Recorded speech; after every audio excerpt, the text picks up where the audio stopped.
इतना जबरदस्त आदमी आज तक नहीं देखा जो अकेले 2.5 महीने तक जंगल में सर्वाइवल चैलेंज करता रहा। अपनी पुरानी तकनीकों के दम पर उसने नंगे हाथों से पूरी पहाड़ी को लग्जरी 3 कमरों वाले घर में बदल दिया। अंदर न सिर्फ ठोस लकड़ी का बड़ा बिस्तर है बल्कि घूमने वाला डाइनिंग टेबल और एक खुला मॉडर्न किचन भी है। पूरा निर्माण ऐसा लगता है जैसे किसी देवता ने खुद बनाया हो। इतना शानदार कि साइंस फिक्शन फिल्म भी फीकी पड़ जाए। अगर ये जगह 7 स्टार माउंटेन वाले लड़कों को मिल गई तो वो यहाँ ऐसा टिकेंगे कि आयोजक दिवालिया हो जाए। जैसे जैसे सर्दी करीब आ रही थी, आरोंग ने सोचा कि जंगल में ही एक मजबूत सर्दियों वाला आश्रय बनाया जाए। उसने जगह चुनी एक सीधी खड़ी पहाड़ी ढलान पर, फिर कुछ लकड़ी की टहनियाओं लाकर नीचे का हिस्सा एक जैसा नुकीला किया और उन्हें जमीन में गाड़कर 2 कतारें बना दी, यानी आश्रय के लिए मजबूत बेस पाइल तैयार। उसके बाद उसने मोटे लट्ठे उन पर रखे और लकड़ी की कीलों से उन्हें मजबूती से जोड़ दिया। इस तरह एक मिट्टी ले जाने वाली स्लाइड रेल ट्रैक बन गई। कंटेनर बनाने के लिए उसने प्लास्टिक का एक खोल लिया, अंदर का कचरा निकाल दिया और बस काम शुरू। यह पहाड़ी लंबे समय से बिना पेड़ों के थी, इसलिए अंदर की मिट्टी बहुत सख्त और ठोस थी और यही वजह थी कि आरोंग ने इस जगह को चुना। खुदाई भले मुश्किल हो लेकिन बाद में ढहने का खतरा बिल्कुल नहीं। अब ट्रांसपोर्ट डिवाइस भी तैयार था तो उसकी स्पीड कई गुना बढ़ गई। पूरा दिन खोदने के बाद पहली गुफा तैयार हो गई। फिर वह पास की नदी किनारे घूमने गया और देखा कि पत्थरों पर बहुत सारे घोंघे चिपके हुए थे और पानी में ढेरों सीपियां भी थीं। आरोंग ने पूरा कटोरा भरकर इकट्ठा कर लिया। ये किस काम आएंगी, हम न जानते न पूछने की हिम्मत। इसके बाद उसने जमीन में 2 गड्ढे खोदे और दोनों के बीच एक सुरंग बनाई। फिर उसने लकड़ी की शाखाएं और पत्ते लेकर एक पंखे जैसा ब्लेड बनाया। तब समझ आया वह हवा फेंकने वाली मशीन ब्लोअर बना रहा था ताकि आग तेजी से जले। जैसे ही पूरा चूल्हा तैयार हुआ, आरोंग ने आग जलाने की तैयारी शुरू कर दी। वह अपने बाएं हाथ से सामग्री को अच्छी तरह मिलाता है, फिर उसे कुनकुन आकार के गोले जैसा बनाता है। इसके बाद वह उन्हें चूल्हे के पास अच्छी तरह सुखा देता है। अब चमत्कार देखने का समय आता है। असल में यह सब एक साधारण सा लैंप बनाने के लिए था। यह किस सिद्धांत पर चलता है, यदि किसी को पता हो तो कमेंट में बता सकते हैं। अब जब उसके पास रोशनी का इंतजाम हो गया तो आलोंग दिन रात लगातार काम कर सकता था। 2 दिन और 2 रात की मेहनत के बाद उसने आखिरकार 3 एक समान आकार की गुफाएं खोद निकाली। लेकिन आलोंग यहीं नहीं रुका, वह अंदर की ओर और खुदाई करता गया जब तक कि तीनों गुफाएं एक दूसरे से जुड़ नहीं गई। लंबे समय तक रहने योग्य बनाने के लिए अगला काम दीवारें बनाना था। आलोंग ने चाकू की नोक को लकड़ी में ठोककर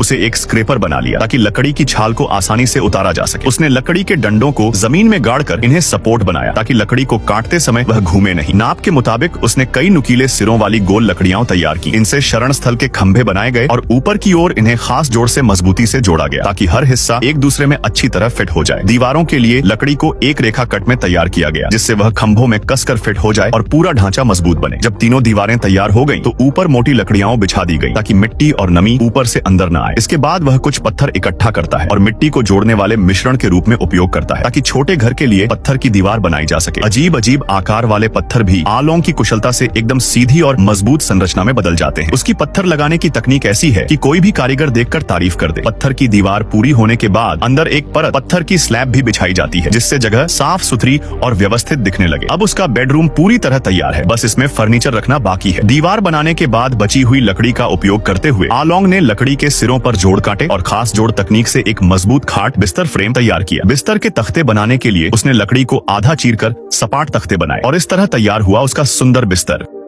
बनकर तैयार हुआ सामान कुछ ऐसा दिखता है। अब उस पर लकड़ी के तख्ते बिछाए जा सकते हैं। अंत में लोहे की कीलों से अच्छी तरह फिक्स कर दिया जाता है। इस तरह एक मजबूत पूरी तरह लकड़ी का बना बिस्तर तैयार हो जाता है। और जब बिस्तर बन गया तो खाने की मेज तो जरूरी है। आलोंग ने कुछ ही मिनटों में मेज का ऊपरी हिस्सा तैयार कर लिया, फिर लकड़ी के तख्ते पर गोल आकार बनाकर काट दिया और बस एक बढ़िया गोल मेज तैयार हो गई। इसे घूमने वाला बनाने के लिए उसने बीच में एक छोटा छेद किया जो घूर्णन धुरी से बिल्कुल फिट बैठता है। पूरा लुक देखने में काफी शानदार लगता है। इसके अलावा आलोंग ने इसमें ऊपर नीचे होने वाली एडजस्टेबल ऊंचाई भी बना दी ताकि अलग अलग जरूरतों में इसे इस्तेमाल किया जा सके। ये कारीगरी तो सच में कमाल की है। अब अगला काम था खिड़कियां बनाना। आलोंग ने कच्ची लकड़ी पर निशान लगाए और फिर उन्हीं निशानों के सहारे खांचा काटा। अंत में हाथ के औजारों से उसे और चिकना बनाया। वह खांचों की संरचना का उपयोग करके खिड़की का पूरा फ्रेम जोड़ने वाला था। इसके बाद उसने बैग से प्लास्टिक शीट निकाली और फ्रेम में फिट कर दी जो कांच का काम करेगी। इस तरह एक बड़ी साफ सुथरी फ्लोर टू सीलिंग खिड़की तैयार हो गई। इसे इंस्टॉल करना भी बहुत आसान था। अब बस ऊपर नीचे स्लाइड करो और खिड़की पूरी तरह खुल बंद हो जाती है। आलोंग ने बाकी 2 खिड़कियां भी लगा दी। अब कमरे में रोशनी पूरे 100% तक पहुंच गई और हवा भी किसी भी समय अंदर आ सकती है। देखा जा सकता है कि आलोंग अपने इस काम से बेहद खुश था। जैसे जैसे शाम होती गई, आलोंग ने आज का रात का खाना बनाना शुरू किया। कड़ाही में तेल गर्म किया, फिर 500 ग्राम यानी 1 पाव के करीब सुअर के मीट केक को डाला। दोनों तरफ से हल्का काला होने तक सेंका, फिर उसे छोटे टुकड़ों में काट लिया। बाहर से कुरकुरा